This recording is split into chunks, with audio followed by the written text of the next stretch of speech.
Hind welcome to sea of knowledge. इस video में हम लोग बात करेंगे एवरेज का लास्ट पार्ट है।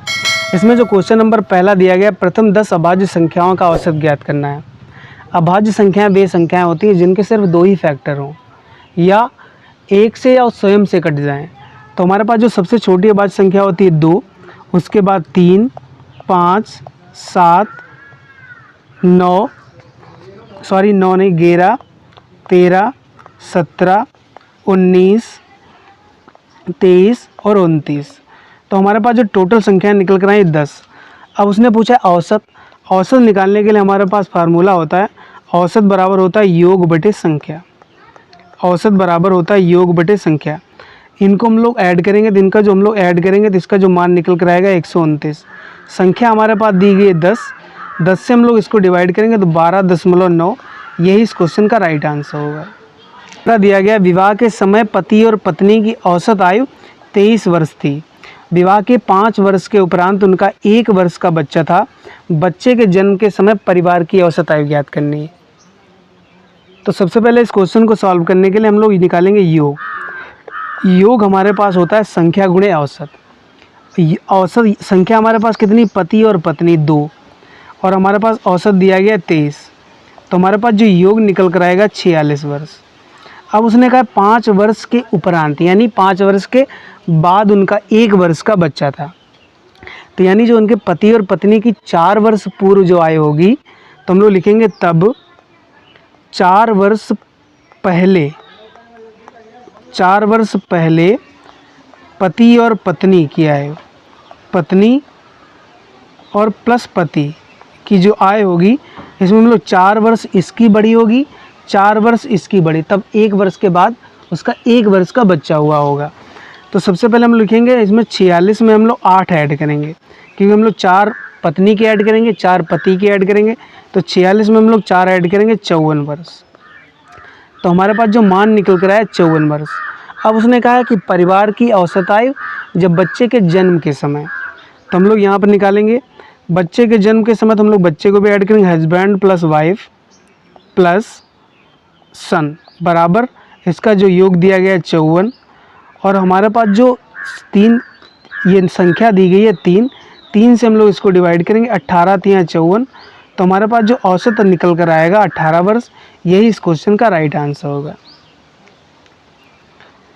क्वेश्चन नंबर तीसरा दिया गया, 2 वर्ष के पूर्व परिवार की जो औसत आयु है 18 वर्ष थी, जिसमें 8 सदस्य थे। एक बच्चे के सम्मिलित हो जाने के बाद परिवार की वर्तमान आयु समान रहती है। बच्चे की वर्तमान आयु याद करना है, यानी जो 2 वर्ष पूर्व जो आयु थी, यहाँ पर लिखेंगे 2 वर्ष पूर्व। 2 वर्ष पूर्व जो आयु थी वो कितनी थी, 18 वर्ष। फिर उसने कहा जिसमें 8 सदस्य थे, तो हम लोग योग निकालेंगे। तो योग हमारे पास निकला संख्या गुणे औसत। हमारे पास औसत दिया गया 18, सदस्यों की संख्या दी गई 8। 18 को हम लोग 8 से गुणा करेंगे, 18 8 144। तो हमारे पास जो योग निकल कर आएगा 144। फिर उसने कहा है कि एक बच्चे के सम्मिलित हो जाने के बाद परिवार की वर्तमान आयु समान रहती है। तो हम लोग इसका निकालेंगे वर्तमान योग। तो हमारे पास जो वर्तमान में योग निकल कर आएगा, लिखेंगे 144 प्लस हमारे पास 2 वर्ष पूर्व, यानी 2 को हम लोग 8 से गुणा करेंगे, 8 दूनी 16, 144 में हम लोग 16 ऐड करेंगे, 160। और अगर हम बच्चे को भी सम्मिलित कर लें तो हमारे पास जो सदस्यों की संख्या हो जाएगी वो हो जाएगी 9, और उनका औसत कितना है 8 18। तो हम लोग लिखेंगे बच्चे को सम्मिलित करने पर, बच्चे को सम्मिलित किया जाए, सम्मिलित करने पर हमारे पास जो योग बनेगा 9 गुणा 18। 18 को हम लोग 9 से गुणा करेंगे, 162। अब हमसे पूछा गया बच्चे की वर्तमान आयु। तो हम लोग बच्चे की जो वर्तमान आयु कैसे निकालेंगे, बच्चे की वर्तमान आयु। तो बच्चे की वर्तमान आयु हमारे पास 162 से हम लोग 60 माइनस करेंगे, 160, 162 माइनस 160 बराबर 2 वर्ष। यही इस क्वेश्चन का राइट आंसर होगा। यह किसी संस्था में प्रत्येक कर्मचारी की जो औसत आयु दी गई है, औसत आय दी गई है 60 दी गई है। 12 अफसरों की जो औसत आयु दी गई है 400, और बचे हुए अफसरों की जो आयु दी गई है, आय यहाँ पर होना चाहिए हमारे पास जो दिया गया है 56। संख्या में कुल कर्मचारियों की संख्या हमसे पूछी गई है। इसको हम लोग एलिगेशन मेथड से। क्वेश्चन नंबर 4 दिया गया, किसी संस्था में प्रत्येक कर्मचारी की औसत आयु 60 है, 12 अफसरों की औसत आय 400 तथा बचे हुए अफसरों की जो औसत आयु 56 संख्या में कुल कर्मचारियों की संख्या हमसे पूछी गई। तो सबसे पहले हम लोग इस क्वेश्चन को सॉल्व करने के लिए हम लोग लिखेंगे एलिगेशन मेथड का यूज करेंगे। एक तरफ लिखेंगे 400 और एक तरफ लिखेंगे हम लोग 56, और हमारे पास जो टोटल औसत आयु दी गई है 60। 56 से हम लोग 60 माइनस करेंगे, 4 रेशियो 400 से हम लोग 60 माइनस करेंगे, तो हमारे पास जो आंसर निकला है 340। इस 4 से हम लोग इसको काटेंगे एक बार में और इसको काटेंगे 85 बार में, तो हमारे पास जो रेशियो निकल कर आएगा 1:85। अब हमसे क्वेश्चन में पूछा गया है कुल कर्मचारियों की संख्या, तो हम लोग 85 में हम लोग एक ऐड करेंगे 86, तो हमारे पास जो संख्या निकल कर आएगी 86, और 86 को जो हमारे पास 12 अफसर दिए गए हैं इनसे हम लोग मल्टीप्लाई करेंगे, तो हमारे पास जो आंसर निकल कर आएगा 1032। यही इस क्वेश्चन का राइट आंसर होगा।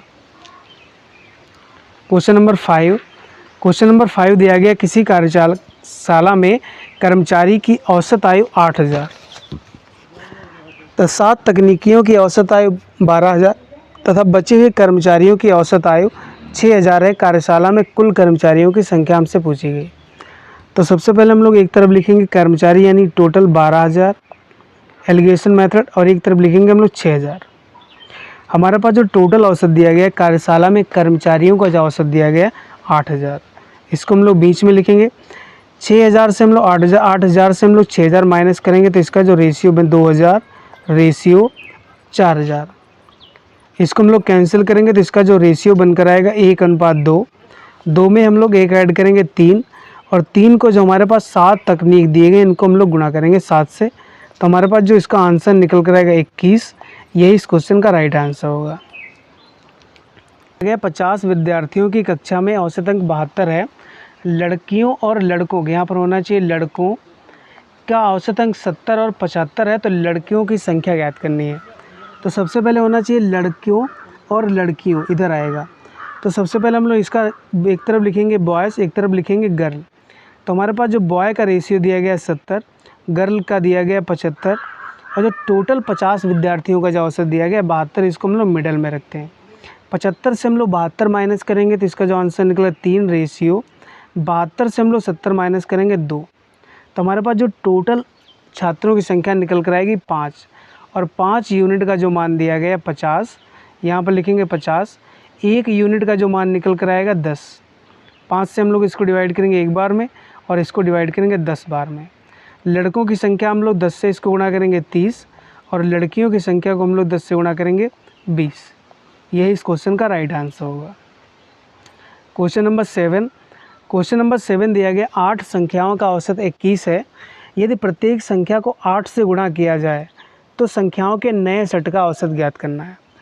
यदि इस प्रकार का कोई क्वेश्चन आपसे पूछा जाए तो उसको सॉल्व करने के लिए हमारे पास जो 8 संख्याओं का औसत दिया गया है, तो हमारे सबसे पहले उसका योग निकालेंगे।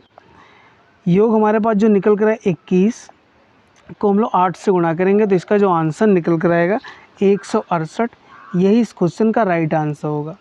और जो नया औसत भी होगा वह 21 से निकल कर आएगा। यही इस क्वेश्चन का राइट आंसर होगा। दिया गया, एक खिलाड़ी को 10 पारियों का जो औसत रन है 32 दिया गया है। अगली पारी में उसे कितने रन बनाना होगा कि ताकि उसके औसत रन में 6 रन की वृद्धि हो जाए। तो सबसे पहले हम लोग निकालेंगे योग। हमारे पास योग होता है संख्या गुणे औसत। तो हमारे पास औसत दिया गया है 32 और हमारे पास संख्या दी गई है 10 पारी। 32 को हम लोग 10 से गुणा करेंगे तो इसका जो आंसर निकल कर आएगा 320। अब उसने कहा अगली पारी में उसे कितना रन बनाना होगा। तो अगली पारी का मतलब एक पारी और बढ़ गई, यानी 10 से 11 पारी हो गई, और उसके औसत रन में उसने कहा 6 रन की वृद्धि हो जाए। तो औसत रन 32 हैं, 32 में हम लोग 6 ऐड करेंगे 38। तो हमारे पास जो नया मान निकल कर आएगा, नया योग निकल कर आएगा, इसको हम लोग यहाँ पर लिखेंगे 11 को हम लोग 38 से गुणा करेंगे। 11 को हम लोग 38 से गुणा करेंगे तो इसका जो आंसर निकल कर आएगा 418। तो हमारे पास जो नया योग निकल कर आया 418। अब उसे कितना रन बनाना होगा, तो 418 से हम लोग 320 माइनस करेंगे। तो हमारे पास लिखेंगे रन बराबर 418 माइनस 320। 418 से हम लोग 320 माइनस करेंगे 98। तो उसे 98 रन बनाने होंगे। यही इस क्वेश्चन का राइट आंसर होगा। यदि वीडियो पसंद आए तो चैनल को प्लीज़ सब्सक्राइब करें। Thank you.